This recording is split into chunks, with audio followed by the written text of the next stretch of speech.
It's peculiar the parts of our childhoods we can remember.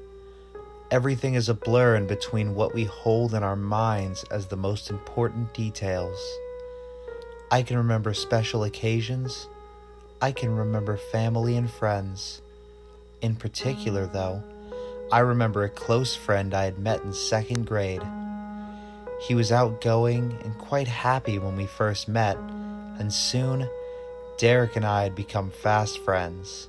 See, although Derek was outgoing at school, he was a completely different person when we had our first sleepover. When I first entered his home, it seemed to be in disarray, as though no one had cleaned in months. His mother was very soft-spoken and almost trance-like. She didn't say much, but she was kind enough to offer me a glass of water. Back then, I didn't take much notice. In fact, for the first few hours, we had the run of the house. We played anything from tag to hide and seek to make-believe. It wasn't until a truck pulled into the gravel driveway did the mood change completely. A stillness fell over the house, and Derek's mother snapped from her trance to rush us to Derek's room. She told us to play quietly before closing the door over. Derek shifted over to his bed and sat staring out his window. I sat on the hardwood floor scanning for toys to play with until I noticed a crack in the door, and I watched as a man entered the house. Derek was initially distracted, but when he noticed, he pleaded with me to stay out of sight and close the door. Something about this piqued my curiosity even more. He refused to raise his voice out of fear of the man, so he continued to plead and beg for me to leave it alone. "Why are we hiding from that man?" I asked. It wasn't like my friend to tense up, and I wanted to understand, so I pressed. "My dad doesn't like company," he responded with a quiver in his voice. He continued, "My parents usually end up fighting, and it's because of me." I felt bad for my friend, and I tried to empathize. "When my parents fight, I think it's because of me too," I whispered softly. "No, this is different.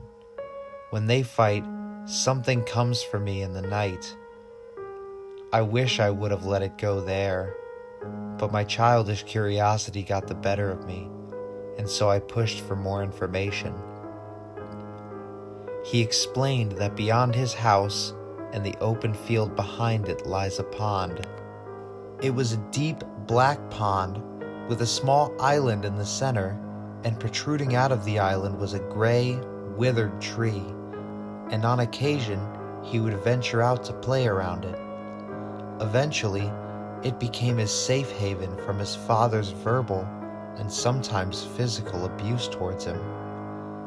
He described the pond as it was filled with various objects such as old toys and trinkets, some of which looked to be decades old and covered in a thick, dark substance that inhabited the pond. But the most precarious thing about this pond to him was a large object poking out of the thick, black muck. "What is it?" I asked with excitement and curiosity in my voice. "It was wooden and jagged, but I still don't know," he responded. He explained that his visitor inhabits this pond and visits him almost every night. He continued by recapping the events that took place the first night he met this visitor. He had an unusually bad evening with his parents starting in on each other as soon as his father arrived home. Arguing turned to screaming, and screaming turned to violence, and when it became too much, he bolted from his home and began running towards the field, expecting to be chased after. But as he drew closer to the pond, and a few minutes had passed, he realized no one was coming. They must have been so blinded by rage, they didn't even notice their child was missing. He decided to spend the rest of the evening at the pond, hoping that when he finally returned home, his parents would have reconciled and be relieved to see him safe. He sat down by the edge of the pond and began to listen to the sound of the wind and the otherwise peaceful silence from the screaming. Before he knew it, darkness began settling over the sky and the wind picked up. Time had moved so fast, he felt by now his parents must be missing him.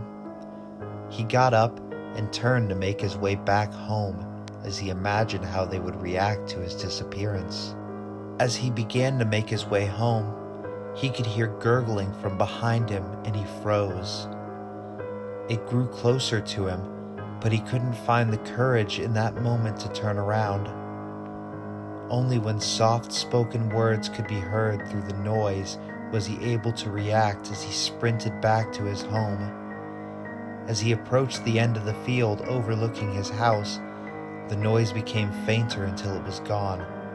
Still in full sprint, he decided to look back, assuming maybe it was all in his imagination. To his horror, not far behind him was a tall, gaunt figure in tattered clothes still giving chase. He ran out of the field and around his house. It was at that point that he realized the doors were locked and the lights were off. His parents hadn't even realized he left.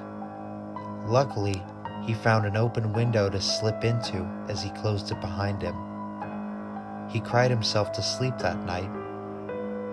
It used to just happen when my parents fought, but now it shows up every night, Derek explained.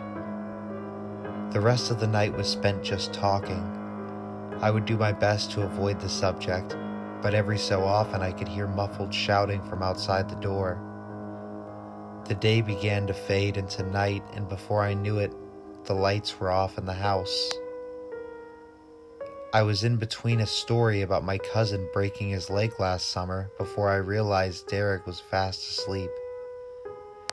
It wasn't until then that I began to panic.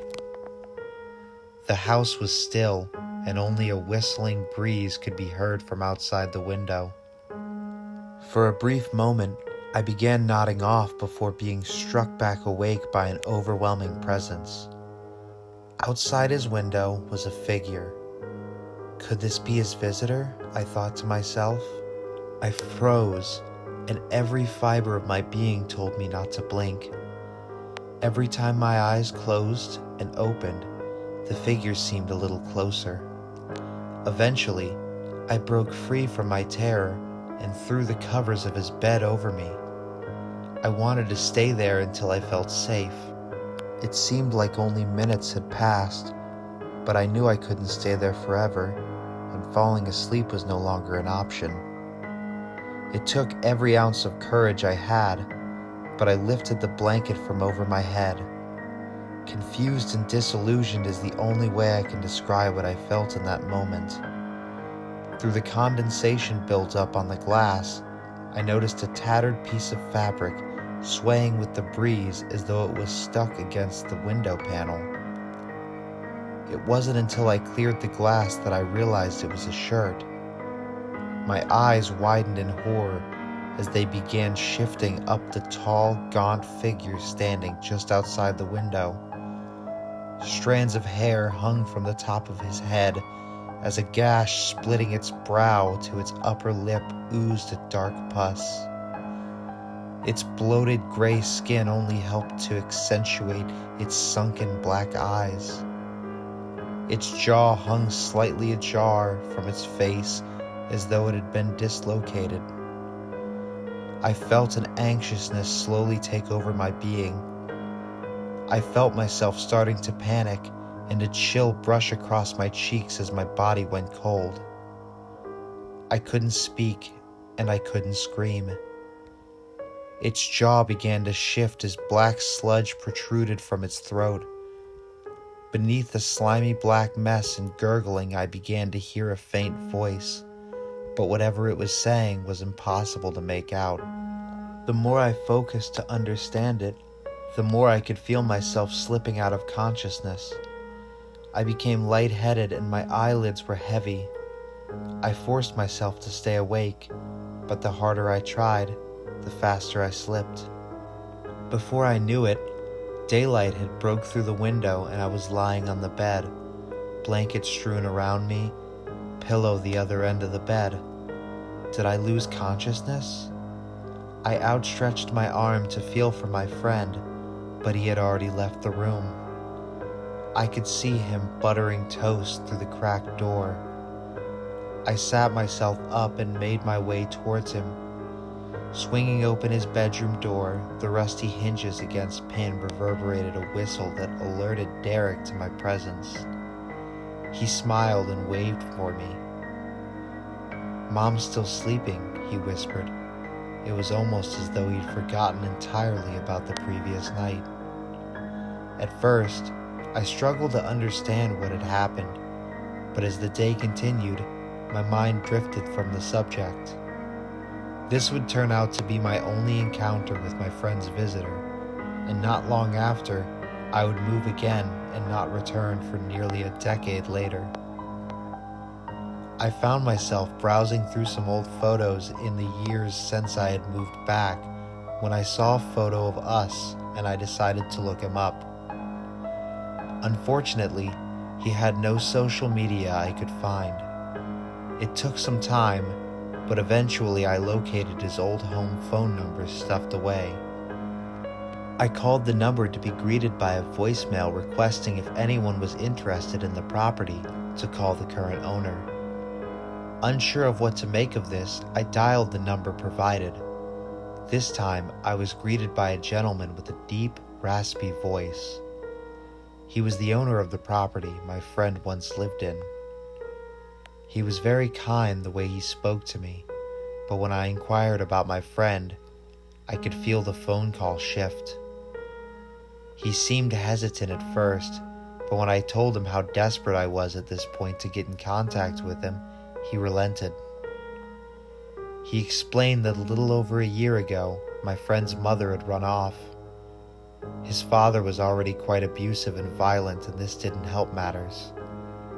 When the landlord came to collect an unpaid balance, the father explained the situation, and this only made the landlord fear for my friend's life.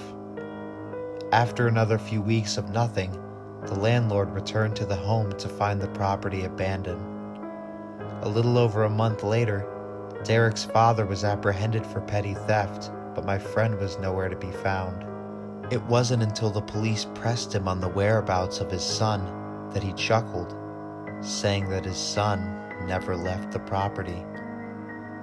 They began a local search for my friend in the months that followed. His body was eventually found, heavily decomposing in that pond, pinned to the bottom by a random debris holding down his upper half, with his legs free, attempting to carry his body upwards with an axe buried in the center of his face. In that moment, I could think of nothing but my friend's visitor.